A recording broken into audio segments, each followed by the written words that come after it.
Hey everyone, this is Josh from before, and I'm here with McFarlane Toys Mortal Kombat 11 Joker.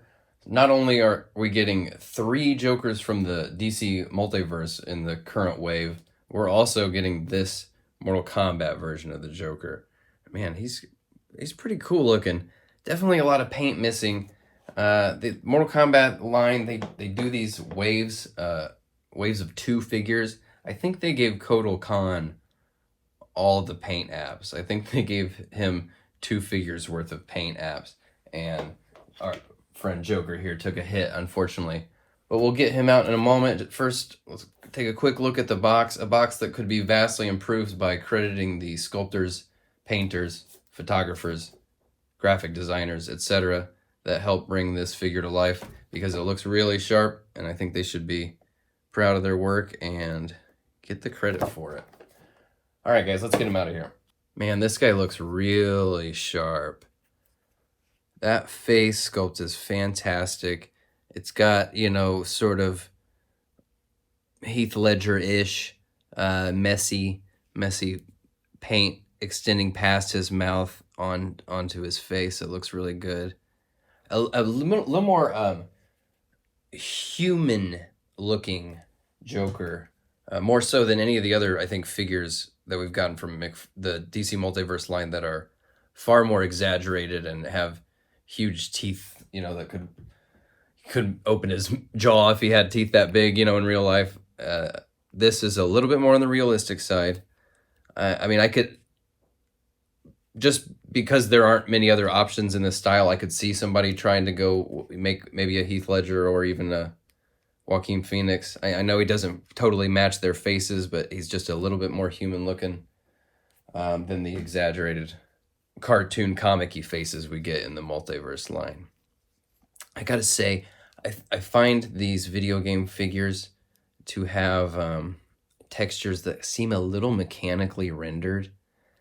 And that, like, take a look at these pants. The pattern's the pinstripes, and then this fabric texture it's very grid-like, and a real pair of pants would have spots that were maybe more worn in certain areas, that would the texture wouldn't be as loud in certain spots. It would just have a little bit more variety. This feels just kind of computer rendered. It feels a little more digital. But it looks really good in that jacket. Man, that's a fantastic fabric texture. Really good. Much better on this jacket than the pants, in my opinion. Super cool. Love these gloves. The thing I'm having a real hard time moving past is the trifecta of unpainted areas right here in the dead center of this figure.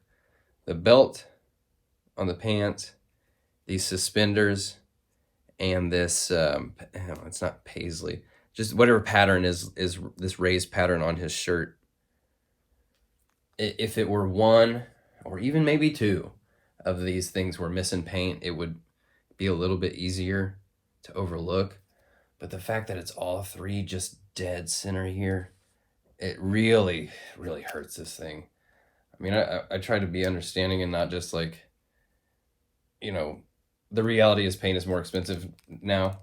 I mean, that is just, whether it's so expensive that they can't even put it on the toys anymore, I don't know if that's real or not, but the reality is that we're getting less paint.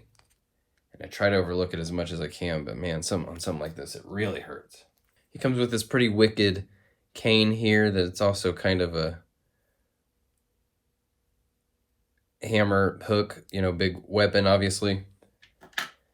And he comes with this knife that it's a little big. I mean, it's not like they're not trying to do their accessories like NECA style realistic, but this is a little bit closer to what I'd like to see than these swords that are just kind of little dinky doodles, and they're soft and they don't look like they even have an edge at all. This is a little bit better. Kind of a tight squeeze getting these accessories into his hands. He's got the pretty stiff hands, and he's got trigger fingers. Who knows why? It's so just trigger finger gun hands, which is just feels insulting. And then I kind of want him to be able to put his hand on this in a way that feels more like a cane, but it's just a little, it's just not wrapping around this quite the way I want it to. So this guy's pretty sharp looking. He's got a great silhouette. I don't love the way these tails are done. That's just the Mortal Kombat design. I think it's crazy that they put the inside of they gave a paint app to the inside of the jacket and not some of these way more deserving details in the front of the figure that are just front row Joe, one of the most prominent things that you notice when you look at it. And I wonder if it's part of the Mortal Kombat line moving from the $25 price point to the $20 price point. I mean, obviously that was a move meant to move more units. I don't know if it was because of diminished interest in the Mortal Kombat line or if they're just trying to get more people on board with the more attractive $20 price point. But I feel like they've taken a hit a little bit in the past couple waves.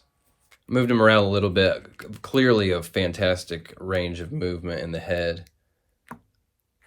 Every direction. Very, very free and easy movement. Ditto for these shoulders. Actually, I pushed that a little bit too hard and the shoulder popped out. That's just an easy pop it back in the socket. The shoulder's a little more stiff, hence it popped out. Bicep cuts, you know, they always look ugly on a suit jacket, I think, but they do what they're meant to do, as do the double elbows that have fantastic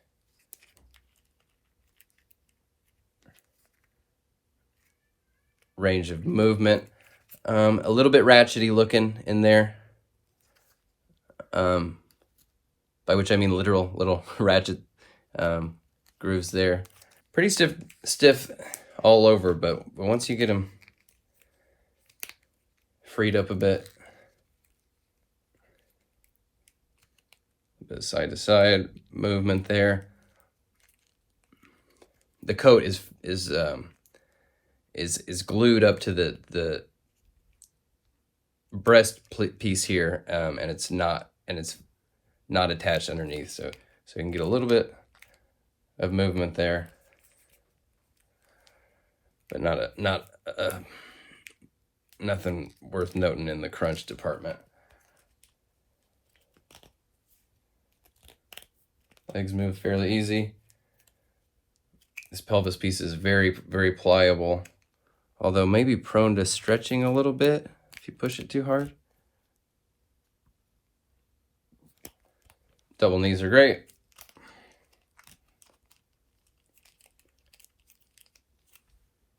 I mean, he could crouch if you wanted him to. Yeah, see, these are already kind of flaring and stretching a little bit after just a little bit of pushing. And the ball joint's really well tucked up under there.